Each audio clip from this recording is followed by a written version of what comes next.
અત્યારે મધ્યપ્રદેશની અંદર ઓમકારેશ્વર મહાદેવ મંદિરની 5 કિલોમીટર ત્યાં અમે એક જગ્યાએ નાસ્તો કરવા ઊભા છીએ. હોટલનું નામ છે મા વૈષ્ણવી રેસ્ટોરન્ટ. ત્યાં તમને દરેક પ્રકારના નાસ્તા મળી રહેશે ગરમા ગરમ, જેમ કે કચોરી, સમોસા, પૌવા, ખમણ, ઇડલી સંભાર, પરોઠા વગેરે દરેક પ્રકારની આઈટમો અહીંયા તમને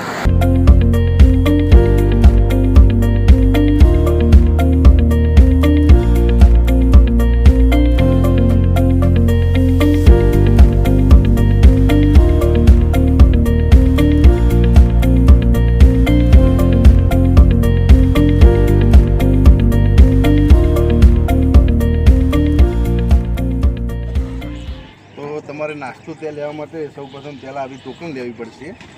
આ ટોકન તમે લેશો એટલે તમને ત્યાં નાસ્તો આપી દેશે, અને ટોકન લેતા નાસ્તો લઈને પણ જો વધે તો એ કૂપન પણ તે લોકો પાછી લઈ લેશે.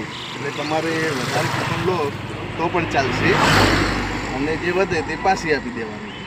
આ સિસ્ટમ અહીંયા છે તો બહુ સરસ છે નાસ્તાનું. ગમે ત્યારે તમે ઓમકારેશ્વર આવો તો અહીંયા નાસ્તો અમને સારું લાગ્યું છે અને ખૂબ સરસ છે. જય માતા.